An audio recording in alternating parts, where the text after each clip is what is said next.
What's up, and welcome back to Gabe Miller Music. Today, I'm digging into the upcoming software update to the current line of standalone MPCs. Akai is calling this MPC3, and it's supposed to be more intuitive and something that brings in a lot of much requested features. Two things I want to put right up front. First of all, this is not meant to be an in-depth tutorial or review per se. This is meant to be a real look at a real user's experience figuring out this updated user interface for the first time. I've been an MPC1 user for quite a while, and it is one of my main music production stations. So I am about to go in on camera and use a beta version of this update for the first time and try to figure it out, going in mostly blind. I want to put the idea that it's meant to be more intuitive to the test and see if I can figure it out on my own. But that brings me to the second thing, which is, you'll notice I said going in mostly blind. That's because Akai gave me early access to a beta version of the MPC3 software, and someone from Akai talked me through the broad strokes and the major things that they updated. Meaning that this video, while not being an ad, is not an ad. Because they're not paying me for this, but they did give me early access to something and direct communication with them, which is a perk. And I want to put that right up front. And the very existence of this video is kind of providing free advertising for Akai. So I just wanted to put that in your brain before I dig into it. Although, of course, I'll always try to be as objective and true to my own opinions as humanly possible. All that being said, let's dig into it. New project. It's going to load in a default kit. I've done this initial step before. I don't love the extra loading time that introduces, but here we are. I actually want to see if I can clear this kit in one step. So this right here, track edit. So can we just delete track? We sure can. And then let's go new track. So one of the big differences that this update adds is that tracks and programs are now interlinked. There's no separation between the two. So you don't have a program and then assign it to a track. You now just make a new track and it has a program. Some people will find that annoying because they've gotten really used to the separate tracks and programs, and I totally get that. Other people will find this a lot more intuitive and that it just makes a lot more sense. Personally, I would always match up my tracks and my programs. So for me, this makes a bit more sense, and it definitely makes it easier for a prospective beginner, I imagine. So there's our browse button. I've got my browse physical button as well. So I'm just going to start loading in some stuff. Got a bunch of stuff loaded in. Turn this on full level. So a couple things to note. It shows each sample as you play them, and you hit the edit button here. Well, that's for the track. Never mind. Do you just double tap this? Yes. I don't know if it's responsive enough to justify that. You can still just go program edit, of course, but that's pretty intuitive. We'll take that. Tempo. This works the same. Messed up that first kick. Let's just go to my grid. So this, I've been told, has some improvements. First of all, thank God, we have select all. Finally. This was a thing on the Force, and I just couldn't freaking believe that it wasn't a thing on the MPCs. Now it is. Select all is now a thing. Let me figure out the key of this real quick. Do we still have the good effects? We sure do. So what I want, a little bit of soft clipping. So a lot of this, for those of us familiar with the workflow, looks pretty familiar. Not too many surprises so far, which is good. So hey, what about loading effects? Very familiar as well. So by default, the cue links still just follow whatever's on the screen. And let's take a look at the pad mixer. Does this still... Yep, okay, good. I have mixed feelings about the layout of this. I kind of prefer that this grid matches this grid, if I'm being totally honest. This is not bad, and I don't have any beef with it, really. It's just not necessarily my first choice, just because it doesn't quite match. You're not going to have, columns the way this is laid into columns. That's a little less intuitive, in my opinion. So next up, let's create a new track. See how that treats us. So far, makes sense to me. This is all the same. Got our various settings here, most of which I'm not going to tinker with. What about this? Oh, it's a different way to get to this. That takes us to our plugin. This gives us our track settings. Duplicate track with events is nice to have the ability to either duplicate the track or to duplicate the track with its MIDI data. That can make things a bit faster for layering, which is kind of nice. I want 4 bars. So here's the question. Well, 2 questions. How do you switch between your different tracks? And does this 4 bars apply to everything? Because like these are your different sequences. Those don't go away. You still have those, which is good. I think people would be very displeased if sequences were gotten rid of, including me. I do really want Akai to at least enable clips in this. Maybe not turn it on by default, but allow you, the user, to turn it on. I think that would be absolutely ideal. But I think keeping your different song sections was the right move for people used to this interface. I'm interested to see how that fares when we try to build out a full song, but we will get there in a bit. These plus and minus buttons never do what I expect them to do. Because even though I've like selected this, they're still not like switching between what I expected them to. What about you? What do you do? Duplicating track. Well, I didn't mean for you to do that. Twex. Okay, that's your mixer. This is your browse. Pad mixer, that's fine. Instruments. XY, that's on your outputs. It's an interesting choice to put that right there in your main menu. What about you? These are your basic mixer settings. They can expand and collapse. How are we feeling about the dark mode on this, by the way? It's higher contrast. I don't mind it. I'm kind of indifferent to it. My novelty bias thinks it seems kind of neat, but I'd be interested to hear what you guys think about that. But this is meant to give us just at a glance, very quick little extra parameters to mess with. So you've got your effects slots in here just for this individual track and for your outputs, and then send, IO, all that kind of stuff. Actually, while we're at it, let me just throw a quick little limiter on my master. Because I can. Oh, and we forgot to double the length of this sequence. That's probably going to be up here to edit your sequence. Double length. Same as before. I'm going to make one little tweak, actually. So I don't want to swap that, because that's going to swap out my plugin. I mean, I haven't done anything to this. Okay, there we go. Boy, I am dumb as rocks today.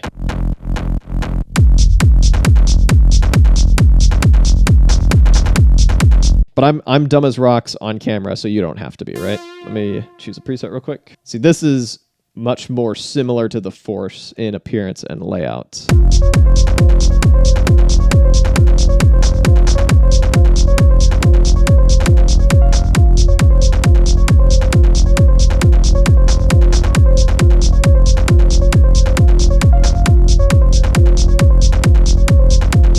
But now, let's have some fun with this track now that we've got it set up. This is something I am properly pumped for. We can set macros. So we got a Q-Link edit, and this is going to work very similar to the Force. So a parameter on a track, let's do our plugin. Under its edit, let's choose our cutoff.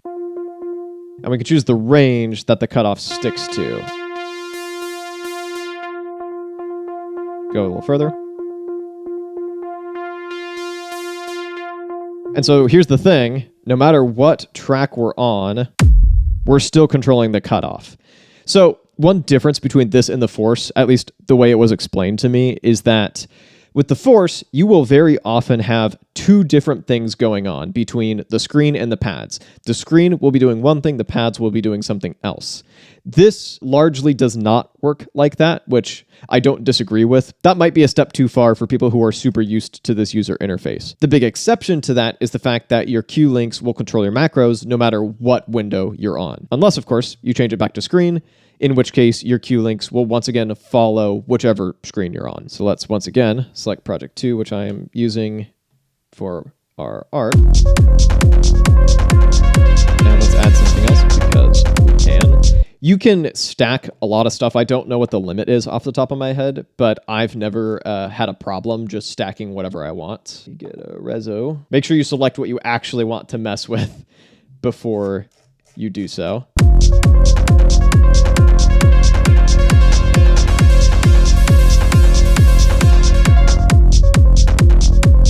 That adds a lot of life to tracks, I find, being able to control those multiple parameters at once. So I'm very pleased that this is finally part of this. What else do we want to add? Maybe reverb amount? Oh, we can do more reverb octaves. Let's set it to a minimum of, well, let's say 0, and definitely want to keep it subtler than a hundo.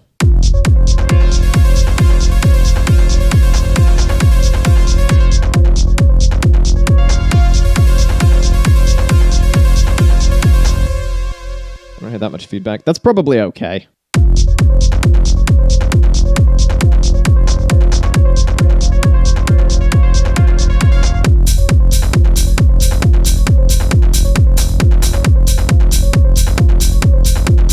And I believe all this works exactly the same as you'd expect it. And then doing my favorite little tricks while we're at it. Set this to noise. Set it to pitch by like a tiny, tiny amount. Same with pan.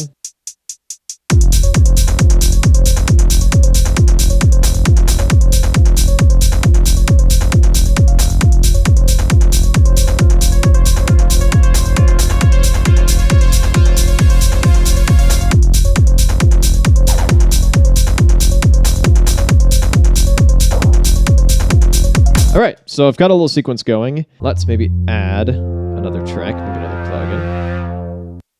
Something very, very simple.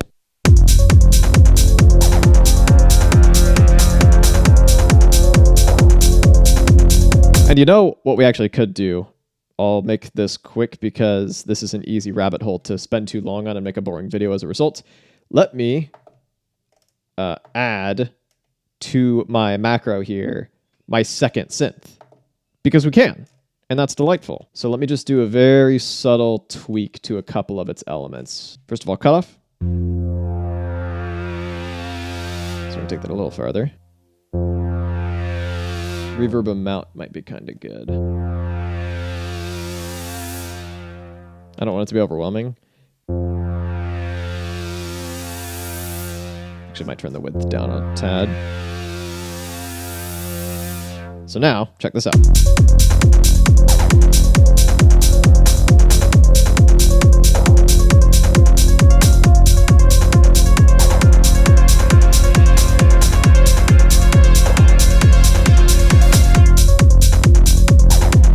All right, so one more thing I want to do with Q-links before I leave that topic and stop hammering it home. I just like using these quite a bit, is to have the volume of my ARP synth turn down as I turn this knob up, because you can reverse the polarity of the knobs.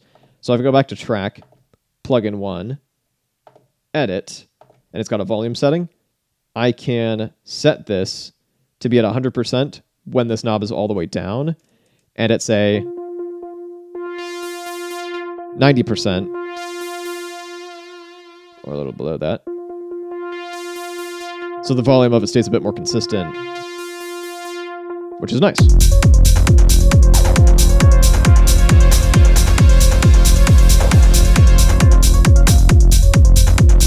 And if I realize I did this wrong or want to flip it after the fact or have a parameter that's harder to flip, I could just mash this as many times as I need to. All right, so at this point, we've got a sequence going.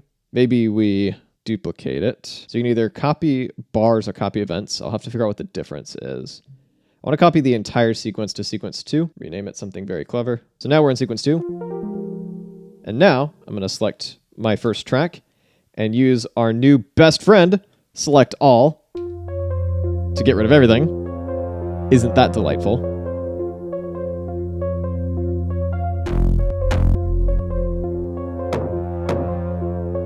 And I think I'm just going to leave that blank. I'm just doing this to get a quick idea of how stuff works. So we've got 2 sequences now. We've got sequence 2, which is a little breakdown, and then a drop. Revolutionary stuff. So let me go to my big boy grid. We haven't looked at this yet because we've got a song button here. Okay, so the song mode appears to be the same as it was previously. So we add sequence 2, which is our breakdown, and then sequence 1.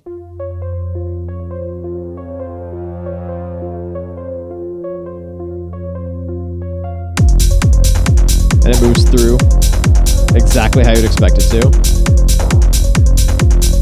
So I expect this to show up in my arrangement somehow. How does this work? Because what I don't want to do is just turn it into a sequence using this button, because I feel like that shouldn't be necessary. Okay, I think I'm thinking about this wrong, because I think arrangement is literally just like your MIDI grid and the things you can do with it. Because if you hit the edit button for this, it's quantization stuff and convert to progression stuff and double length, half speed, all that kind of stuff.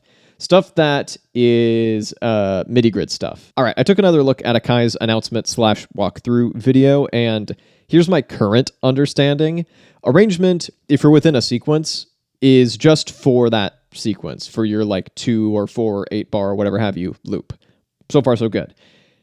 Then you would basically stay within one sequence and start building that out into a bigger arrangement. So I was on the right track with the song thing of convert to sequence. So let's just do that and see how that looks. So sequence 3 is our little arrangement, which is actually the same as it was previously. First of all, I need to set my cue links to screen. This sets your loop end, and you would theoretically use this as a way to tinker with a specific region. So let's just try this. Okay, vertical scrolling doing nothing. That's our loop start.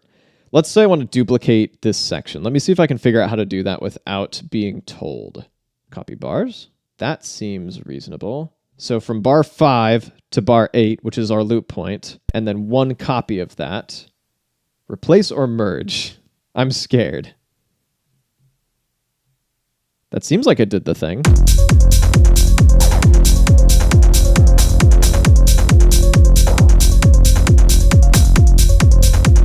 Huzzah! Let's say I want to drop out one of my hi-hats for this one portion of loop. I wish there was a more automatic way, because like I love the fact, and this has always been the case, that when you select a pad, it selects all the notes. What I want now, though, is for it to only select the notes within this loop. And it's just selecting all of my fast hi-hats, which is not what I want. So is there an easier way to do this? Because like, okay, if I'm desperate, I can just do that, but that's not ideal. So note, because this is one big sequence, you could also do like momentary stuff that only happens once. I'm not going to do that right now, but you could.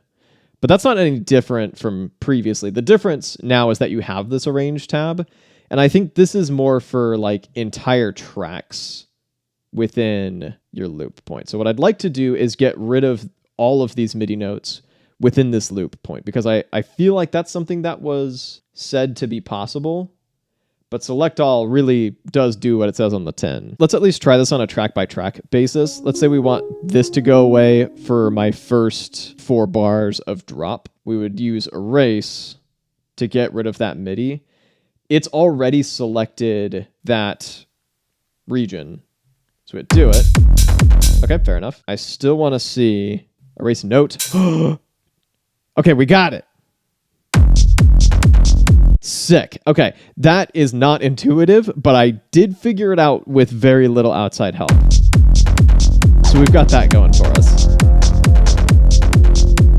So now let me expand my loop points back out, and we've got an adorable little 3-loop arrangement. So now let's record some automation.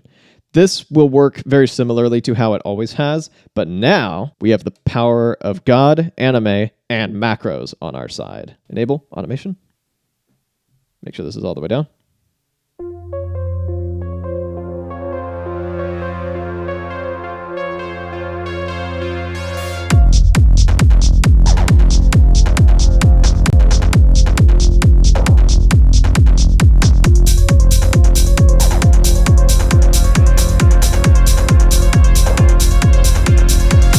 I'm going to stop that so that automation doesn't get overwritten by it looping. I should have turned this off, but here we are.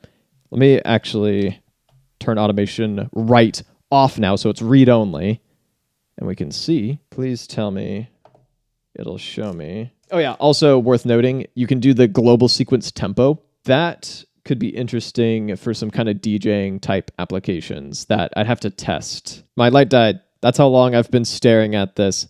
I'm throwing in the towel for that right now. I cannot for the life of me figure out how to access the automation parameters for your macros. And so I am going to ask you, the viewer, if you have figured it out, because I haven't and I'm annoyed about it. Like, you can get to the individual parameters, you can see those being automated, but surely because I was able to record automation with the macro, you would be able to edit automation with the macro. Regardless, one more thing I want to try with the arranger view for now is to put in an audio track into here and see what working with that is like.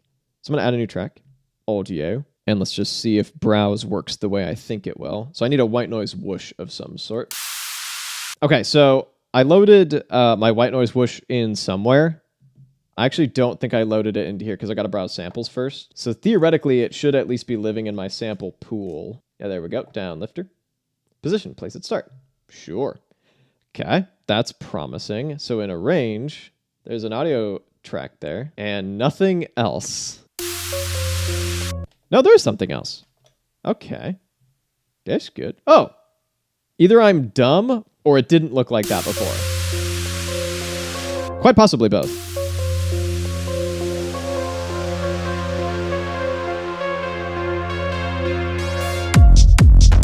So one of the benefits of working this way, and I had a viewer ask me about why this no longer has the audio clip mode that MPC2 had. I believe this is why. I think this is meant to replace it, because theoretically you would have what you needed to place audio clips wherever, is my understanding, just with a normal audio track. So what I need to figure out is if I could just pick this up and scoot it, which I would certainly like to. Huzzah. I'm gonna work with that.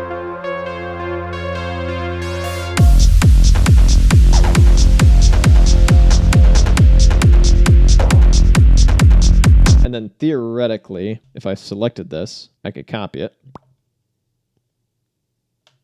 pastify it, and that should already be in our pool of copied things. Reverse this one. Oh, can I turn the volume down of just this one and this one only? Yep. That starts to feel like a DAW timeline.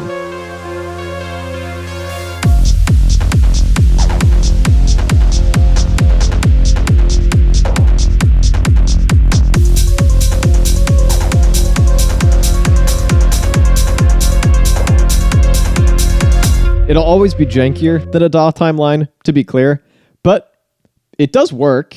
And once I figured out some of the quirks, it's not bad. One more thing I want to check out for the scope of this video is a very requested feature, which is disk streaming, which was previously only available on the Akai Force and now is finally on the MPCs. So this will take a few run-throughs for me to remember how to do this. Going to menu, and then project will take you to a bunch of your project settings. So you've got your sequences and a pool of all of your samples. So right now, because I've been loading these in the default manner, all of these are just in active memory. But if I want to change them to streaming, okay, so it took me a second, but the way these work is if you have neither one of these on, there are no samples because they don't fall into either category. This is everything that is loaded into memory. And if I get rid of this, this is everything that is loaded into streaming, which is nothing. Stream from disk. Huzzah. So now, if I turn this off, there's one sample being streamed from disk. And in this case, that's going to be my SD card. I think they recommend to do it from a hard drive that you would install. So I don't know if I'm introducing a suboptimal experience. I don't think it'll sound bad. I don't think it'll be a problem. Let me do that with my kicks. Stream from disk. I don't anticipate this will cause any problems.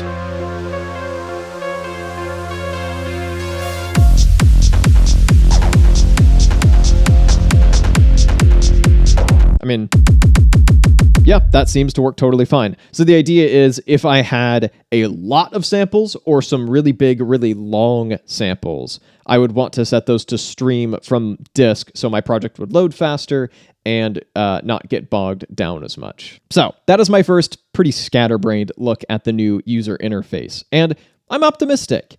There's still some stuff that I think needs to be worked out. First of all, I would really love if they allowed you to use clips, even if they didn't make it default. I don't think they should make it default, but I would love it if it was a thing you could do as a treat. I also still need to figure out how automation of macros can be more easily tweaked. I am not completely sold on the linear timeline arranger. It is cool in theory, but in real life, I don't know how much I'll find myself using it. I'll have to use it to fully charge in and structure an entire song and just see how that process feels, or see if I would still just default to exporting my individual loops and bringing them into my DAW. Ultimately, I'll probably bring stuff into my DAW regardless to do a final mix, but it would be kind of nice to cut out that step, maybe do some more automation of parameters on the MPC itself, and have a bit more in-depth tweaking of full song making, but I'm not completely sold on it yet. It still feels a bit like running underwater, like there's just a bit of resistance in it. It's a bit slower than it should be. And to be fair, maybe that's kind of inevitable. I know people will have mixed feelings about the abolition of the track project dichotomy and the merging of those. Personally, because that's how I already worked, I like it, and it was one of the things I found initially quite confusing when I first dug into the MPC1. And so for the purposes of me recommending this to people who are a bit newer in their music production or hardware journey, I like it because it makes a bit more sense to someone coming into this ecosystem for the first time. And personally, it's how I worked anyway. So I like it, but I totally understand if you don't. And for the mixer window, I'm going to reiterate my desire to have a grid. Maybe that's silly, but I like the grid. Although I do like the fact that you can now rearrange plugins. That's a basic thing that I feel like we should have been able to do a lot earlier, but hey, I will take it. And finally, it's nice to see disk streaming finally incorporated. I have yet to encounter any completely game-breaking bugs, but I'm really hoping that they have absolutely scrubbed this thing and made it as stable as possible. For that, only time will tell. I can't tell you that based off of like a couple hours of digging into it. But if you'd like some more MPC1 videos, I've got you covered with these over here. That's on the old software, of course, but that shows it a bit more in action for a real production environment. Thank you so much for watching, and I'll be back with a new video in a little bit.